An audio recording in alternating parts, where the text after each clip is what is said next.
सुप्रभात। कक्षा 10 की प्रिय छात्राओं, ये हिंदी विषय की कक्षा है और हिंदी में हम लोग गद्य की विधाएं उसका अध्ययन कर रहे हैं। पिछली कक्षा में हम लोगों ने निबंध क्या है, किसे कहते हैं, कितने प्रकार का होता है, ये पढ़ा था। आज हम लोग कहानी, निबंध की दूसरी विधा है कहानी, इसके बारे में अध्ययन करेंगे।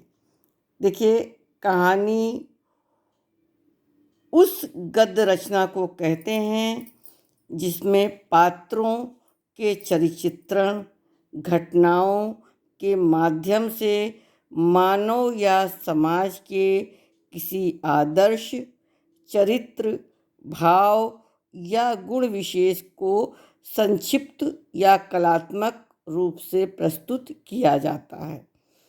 पात्र, कहानी में जो व्यक्ति का नाम लिया जाता है, जैसे सोनू, मोनू, या को पात्र वो होते हैं जैसे मगरमच्छ और बंदर, तो वो क्या कहलाते हैं? पात्र कहलाते हैं, जिससे संबंधित कहानी रहती है। तो जिसमें पात्रों के चरित्रण एवं घटनाओं के माध्यम से मानव या समाज के किसी आदर्श, चरित्र, भाव या गुण विशेष को संक्षिप्त या कलात्मक रूप से जो प्रस्तुत किया जाता है, उसे क्या कहते हैं? कहानी कहते हैं। जैसे आपने कछुआ और खरगोश को पढ़ा, तो उसमें क्या प्रस्तुत किया गया? जो लगातार परिश्रम करता है उसे सफलता मिलती है, तो आपने पढ़ा ही। और जो अहंकार करता है वो पीछे रह जाता है। और ये आधुनिक साहित्य की सबसे अधिक लोकप्रिय विधा मानी गई है। क्या मानी गई है? ये आधुनिक हिंदी साहित्य की सबसे लोकप्रिय विधा मानी गई है। इसका लक्ष्य किसी पात्र, घटना, भाव, संवेदना आदि की मार्मिक अभिव्यंजना करना होता है। और इसका जो शीर्षक है बहुत ही आकर्षक होता है। उसको सुनकर ही व्यक्ति, अगर जो शीर्षक यानी जो कहानी का नाम होता है उसको सुनने के बाद उत्सुकता बढ़ जाती कि इस कहानी में क्या है। और जो कहानी मूल भाव अथवा संवेदना की व्यंजना करने में समर्थ होता है, कहानी तथा उपन्यास की विधा एक दूसरे से भिन्न कही गई है। कहानी कलात्मक छोटी रचना होती है जो बड़े भाव की व्यंजना करने में समर्थ होती है। इसका आरंभ और अंत दोनों ही कलात्मक और प्रभावपूर्ण कहा गया है। और विषय वस्तु के आधार पर हिंदी की कहानियों का विभाजन जो है वो इस प्रकार से किया गया है। कितने प्रकार से? ऐतिहासिक कहानी, सामाजिक कहानी, यथार्थवादी कहानी और दार्शनिक कहानी, प्रतीकात्मक कहानी, मनोवैज्ञानिक कहानी, हास्य व्यंग प्रधान कहानी। कहानी कितने प्रकार की हो गई? ऐतिहासिक, सामाजिक, यथार्थवादी, दार्शनिक, प्रतीकवादी, मनोवैज्ञानिक और हास्य प्रधान कहानियाँ होती हैं। कहानी के तत्वों में किसी एक की प्रधानता के आधार पर इनका विभाजन घटना प्रधान, भाव प्रधान अथवा वातावरण प्रधान के रूप में किया जाता है। कहानी लेखन में प्रायः कथात्मक, आत्मचरित्र प्रधान, पत्रात्मक, डायरी, नाटकीय मिश्रित शैलियों का प्रयोग किया जाता है।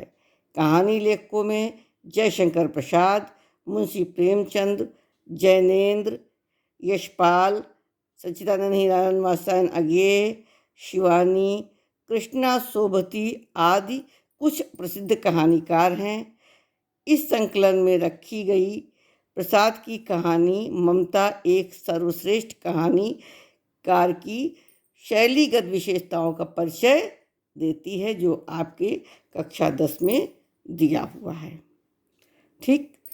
और इसके बाद दूसरा आपका आता है लघु कथा। कहानी के बारे में पढ़ा इसके बाद है लघु कथा। गद्य के क्षेत्र में लघु माने होता है छोटा, क्या होता है? छोटा। जो छोटी कथा धीरे धीरे एक विधा के रूप में स्वयं को स्थापित करती जा रही है। इसमें आधुनिक संवेदना की गहरी पीड़ा दिखाई पड़ती है। और लघु कथा के कथाकारों में राजेंद्र प्रसाद, चित्रा मुगदल और विष्णु नागर, असगर वजाहत, रमेश बत्रा के नाम उल्लेखनीय हैं। ये आपके दूसरी विधा हो गई। तीसरी विधा हमारी है भेंट वार्ता।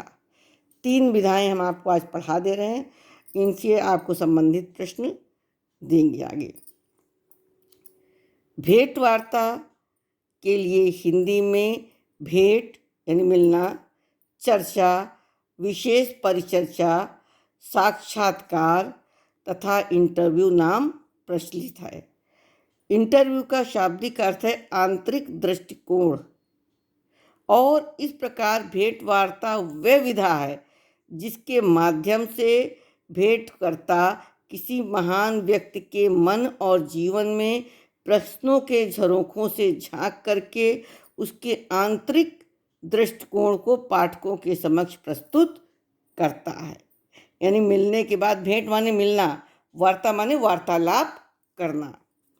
भेंट वार्ता वास्तविक भी होती है और काल्पनिक भी। हिंदी में वास्तविक और काल्पनिक दोनों प्रकार की भेंट वार्ताएं लिखी गई हैं। वास्तविक भेंट वार्ता लिखने में पदम सिंह शर्मा कमलेश और रणवीर रांगड़ा के नाम उल्लेखनीय हैं। और काल्पनिक भेंट वार्ता लिखने वालों में राजेंद्र यादव चैखव एक इंटरव्यू और लक्ष्मी चंद्र जैन भगवान महावीर एक इंटरव्यू उल्लेखनीय हैं। भेंट वार्ताएं छायावाद उत्तर युग में लिखी गई हैं। शिवदान सिंह चौहान और रामचरण महेंद्र ने भी इस क्षेत्र में अपना योगदान दिया है। एक हम आपको उपन्यास भी पढ़ा दे रहे हैं, और उपन्यास के बाद हम आपको अगली कक्षा में इससे संबंधित प्रश्न देंगे। इनको आप बहुत ध्यानपूर्वक पढ़ लीजिएगा।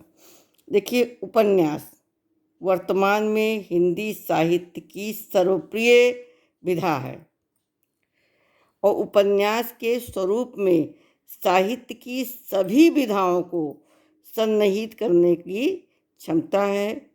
उपन्यास में कथा तो है, साथ ही अवसर आने पर वे काव्य किसी भावुकता और संवेदना जागृत कर पाठकों को तल्लीन कर देता। अगर आप एक उपन्यास पढ़ना शुरू करिए तो इतनी तल्लीनता आ जाती कि लगता कितनी जल्दी हम इसको पूरा पढ़ के ख़त्म करें। श्रीनिवास द्वारा रचित परीक्षा गुरु हिंदी का प्रथम मौलिक उपन्यास माना जाता है। इस युग के उपन्यास में गंभीरता का प्रायः अभाव है तथा वे घटना प्रधान हैं। इस युग के प्रमुख उपन्यासकार और उनके उपन्यास हैं बालकृष्ण भट्ट का नूतन ब्रह्मचारी, देवकीनंदन खत्री का चंद्रकांता संतति और भूतनाथ, 3 उपन्यास है। गोपाल दास गहमरी का नए बाबू चतुर चंचला, किशोरी लाल गोस्वामी का तारा, सुल्ताना, सोना और सुगंध, ये 4 हैं। प्रेमचंद युग में मुंशी प्रेमचंद ने सेवा सदन, निर्मला, गबन, रंगभूमि, कर्मभूमि, गोदान इत्यादि उपन्यास लिखे। जयशंकर प्रसाद ने कंकाल, तितली, इरावती अपूर्ण है, अभी पूरी नहीं हुई, जैसे अशक्त उपन्यास हिंदी में दिए।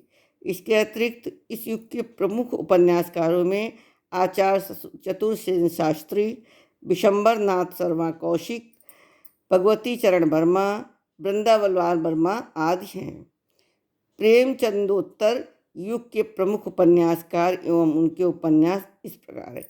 जैनेन्द्र का है परख, सुनीता, त्यागपत्र। इलाचंद्र जोशी का है जहाज का पंक्षी, घृणापथ। अगे का शेखर एक जीवनी, नदी के दीप।